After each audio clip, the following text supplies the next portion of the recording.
Assalamualaikum warahmatullahi wabarakatuh. Perkenalkan saya Muhammad Tanggang dengan NIM 210111129120004. Pada saat ini akan mempresentasikan tentang TH7 at Louisiana Avenue Interchange.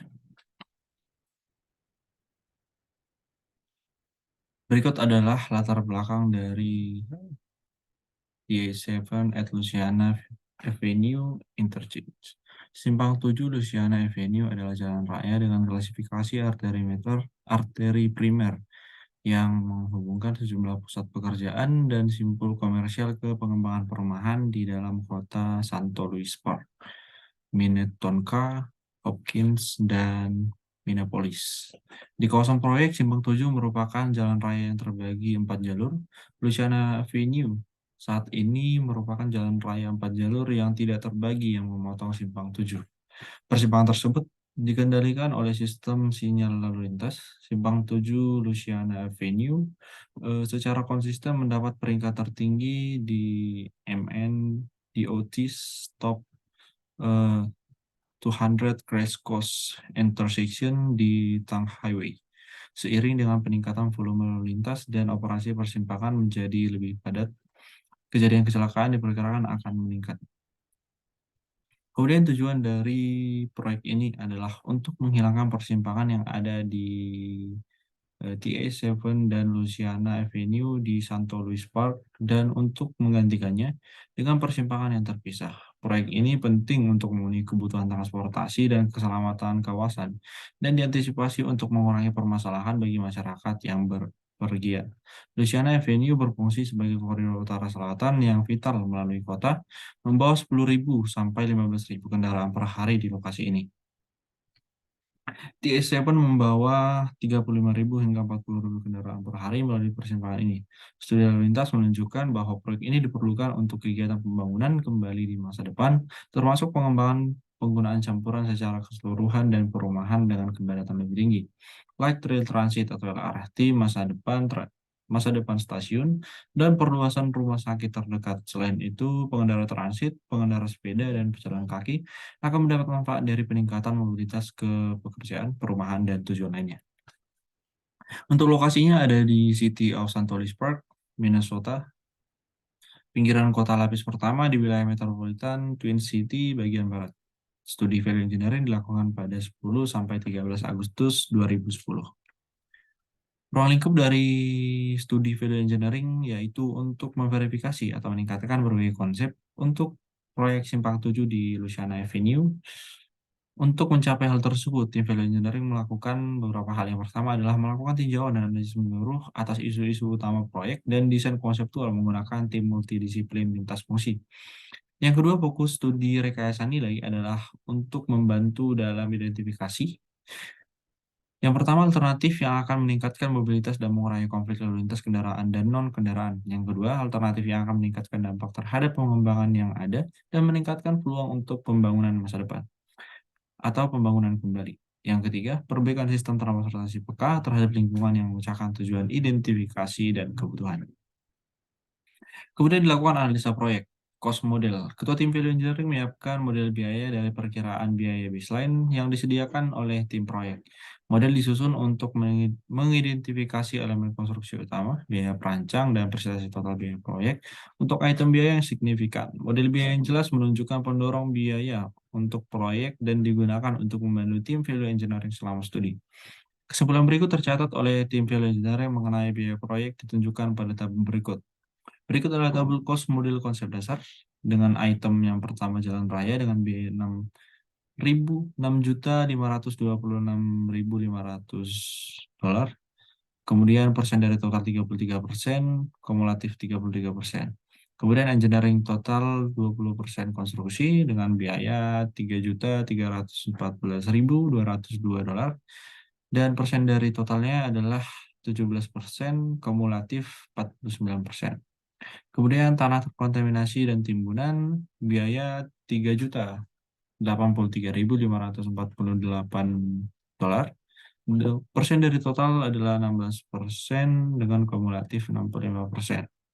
Jembatan biaya $2.577.135. Persen dari total 13% dan kumulatif 78%. Dinding penahan biaya $2.455.613, persen dari total 12% dan kumulatif 90%.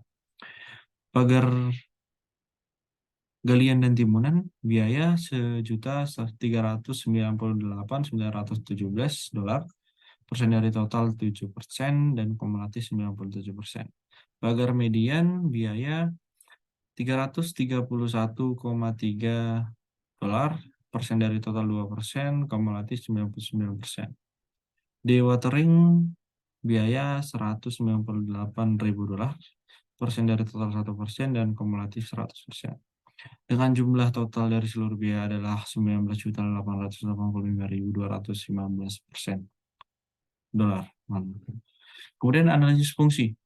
Analisis fungsi menghasilkan tampilan unik dari proyek studi. Ini mengubah elemen proyek menjadi fungsi, mengidentifikasi fungsi elemen desain utama proyek, memungkinkan pertimbangan yang lebih luas tentang celah alternatif untuk mencapai fungsi tersebut. Analisis fungsi proyek studi ditunjukkan pada tabel.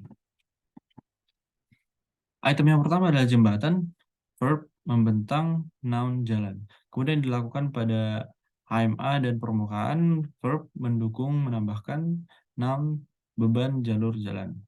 Pekerjaan tanah, verb, memindahkan, noun, tanah.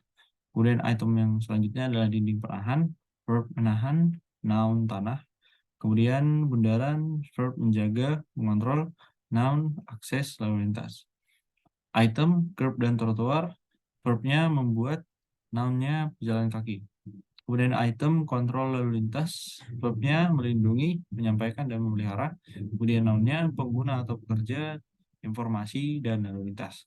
Kemudian item yang terakhir, temporary signal system, verb-nya mengontrol, dan noun-nya adalah lalu lintas. Berikut adalah fast diagram yang dilakukan oleh tim value engineering. Kemudian matriks atribut performa. Matriks atribut performa digunakan untuk menentukan kepentingan alternatif dari atribut performa untuk proyek tersebut.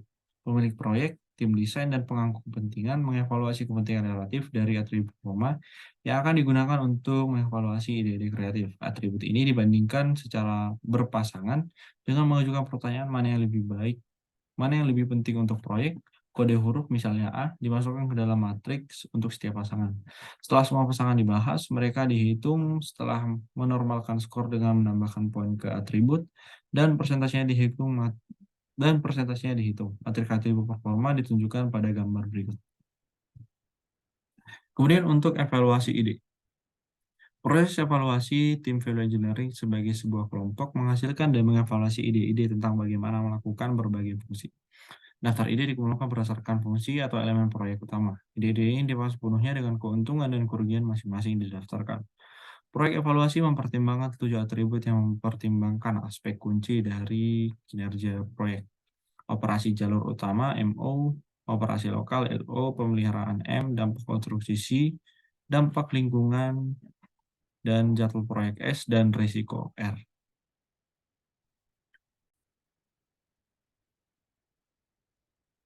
Kemudian di posisi ide. Dari proyek ini muncul 48 ide yang kemudian ide tersebut dievaluasi dan dikelompokkan menjadi peringkat 0 hingga 5.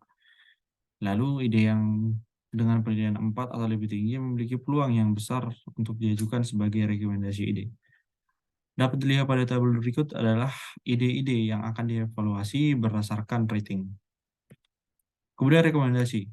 Hasil penelitian ini disajikan sebagai rekomendasi individu. Untuk konsep asli, tim value engineering menghasilkan 44 ide berbeda untuk proyek ini.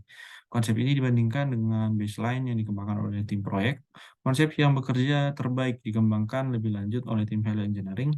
Dengan ide-ide ini, tim value engineering mengembangkan 8 rekomendasi yang menghasilkan penghematan biaya bersih sebesar $3,9 juta menjadi $5,1 juta, meningkatkan kinerja keseluruhan dari 7 hingga 11%. Ringkasan rekomendasi ditunjukkan pada tabel berikut. Untuk yang pertama adalah perbaikan tanah, biaya penghematan $2,4 juta, kinerja peningkatan perbaikan 9%. Kemudian untuk timbunan ringan, biaya penghematan $2,2 juta, kinerja peningkatan perbaikan minus 2%. File support fill, biaya penghematan 2,5 juta dolar, kinerja peningkatan perbaikan 6%. Lereng bertulang, biaya penghematan 1,1 juta dolar, kinerja peningkatan perbaikan 7%. Bundaran jalur tunggal, biaya penghematan 0,5 juta dolar, kinerja peningkatan perbaikan 11%. Kemudian untuk meningkatkan median di Louisiana Avenue, biaya penghematan 0,1 juta dolar, kinerja peningkatan perbaikan 6%. Persimpangan perkotaan yang ketat, biaya penghematan 1,5 juta dolar, kinerja peningkatan perbaikan 7%. Kemudian persimpangan bundaran titik tunggal, biaya penghematan 0,3 juta dolar, kinerja peningkatan perbaikan 21%. Sehingga totalnya adalah sebesar 3,9 juta dolar hingga 5,1 juta dolar, dan kinerja peningkatan perbaikan totalnya adalah 7 hingga 11%. Sehingga dilakukan rekomendasi yang pertama adalah perbaikan tanah. Konsep aslinya memindahkan tanah yang tidak dapat digunakan dan mengganti dengan tanah timbunan. Konsep rekomendasi mencampurkan tanah dalam sebagai pengganti penggalian, kolom batu, kemudian pemadatan getaran fiber compaction, kemudian densifikasi.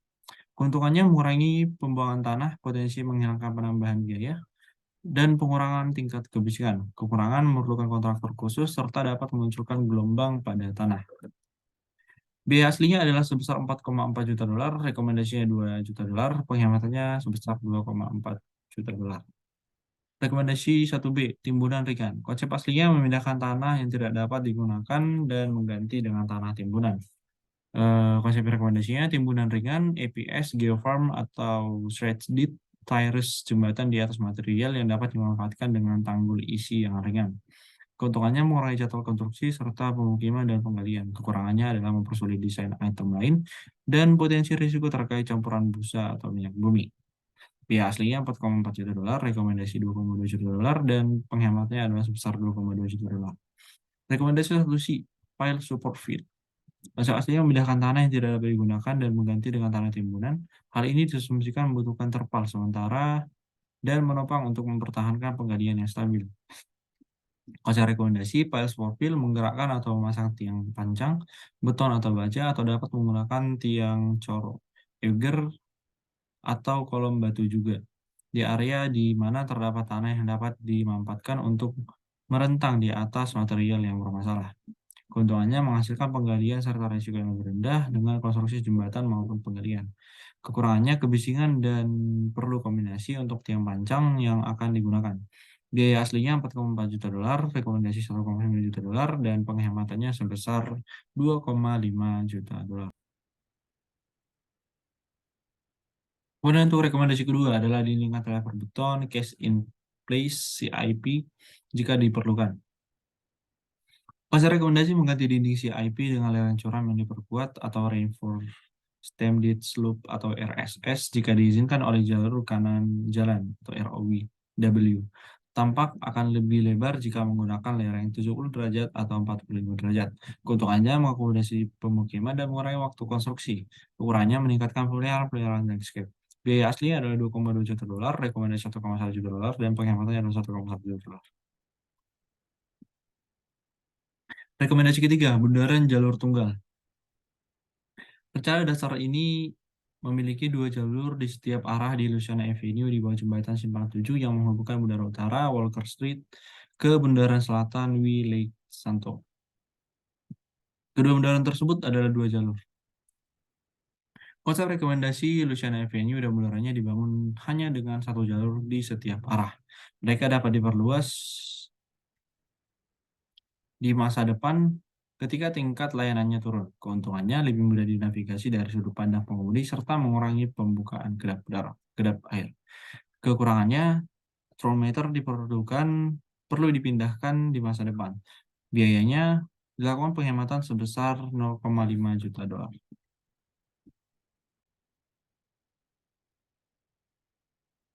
Rekomendasi yang keempat adalah menghilangkan median. Konsep aslinya, opsi dasar menunjukkan median yang dinaikkan di Louisiana Avenue saat ini. Ada peningkatan median di seluruh area proyek. Rekomendasinya adalah bahwa median yang ditinggikan dihilangkan dari desain untuk memberikan jalan raya yang lebih luas nuansa lingkungan dan untuk berpotensi memberikan beberapa ukuran lalu lintas yang menenangkan dan permukaan yang tidak terlalu tahan. Keuntungannya meningkatkan pembuangan salju dan mengurangi panjang jembatan. Kekurangannya, persepsi publik biayanya dilakukan penghematan sebesar 0,1 juta dolar. Rekomendasi yang kelima A adalah persimpangan Taik Urban. Rekomendasi yang kelima A adalah persimpangan Taik Urban Diamond. Konsep aslinya, ide dasar menyediakan akses ke simpang 7 melalui jalur pengait tombol yang terletak di kuadran timur laut dan barat daya.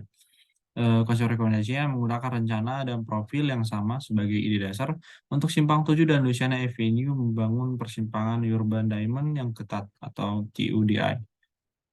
Keuntungannya, dampak lebih kecil dalam akses bisnis, operasi lalu lintas yang meningkat, serta desain RAM yang ditingkatkan. Kekurangannya adalah konflik yang muncul karena penentangan oleh pihak apartemen utara di proyek. Biaya aslinya adalah 16,5 juta dolar, rekomendasinya 15 juta dolar, penghematannya 1,5 juta dolar. Rekomendasi 5B, persimpangan Bundaran Tunggal. Konsep aslinya, 4 bundaran dibangun untuk mendapatkan lalu lintas TH7 ke atau dari Louisiana Avenue menggunakan persimpangan kancing. Konsep rekomendasi membangun persimpangan bundaran titik tunggal dengan bundaran jalur tunggal yang dapat dikonversi yang mengakomodasi lalu lintas ke atau dari TH7. Bundaran titik tunggal akan berada di Louisiana dan akan terbentang oleh TS7. Bundaran jalur tunggal yang akan dikonversikan masih akan dibangun di persimpangan Louisiana atau Lake dan Louisiana atau Walker. Keuntungannya adalah dampak kecil terhadap akses bisnis, pengurangan dampak di kanan jalan, serta jejak proyek lebih kecil. Kekurangannya membutuhkan struktur jembatan yang lebih panjang sesuai dengan bundaran. Biayanya dilakukan penghematan sebesar 0,3 juta dolar. Strategi implementasi karena rekomendasi yang bersaing, 3 strategi atau skenario implementasi yang berbeda tersedia. Rekomendasi 1A, 1B, dan 1C, semuanya menawarkan cara yang berbeda untuk membangun tanggul. Rekomendasi 5A dan 5B adalah jenis simpang susun yang berbeda dari konsep dasar. Skenario A mencakup rekomendasi 1, 2, 3, 4. Kepada rekomendasi ini semua meningkatkan konsep baseline. Secara kolektif, mereka memiliki penghematan biaya bersih sebesar 4,1 juta dolar dan peningkatan kinerja keseluruhan sebesar 8%. Skenario B merekomendasikan persimpangan Intan perkotaan yang ketat, 5A, direkomendasikan dengan rekomendasi 1, 2, 3, 1, 2, 4. Ini memiliki penghematan biaya bersih sebesar 5,1 juta dolar dan peningkatan kinerja keseluruhan sebesar 7%. Skenario C merekomendasikan single point roundabout interchange 5B. Rekomendasi ini digabungkan dengan rekomendasi 124 memiliki peningkatan bersih sebesar 3,9 juta dolar dan peningkatan kinerja keseluruhan sebesar 11%. Berikut adalah ringkasan rekomendasi simpang 7 Louisiana Avenue berdasarkan skenario A, skenario B, dan skenario C, sehingga total penghematan untuk skenario A sebesar 4,1 juta dolar, skenario B 5,1 juta dolar, dan skenario C sebesar 3,9 juta dolar berdasarkan deskripsi pada simpang 7 Louisiana Avenue. Sekian presentasi saya pada hari ini. Terima kasih.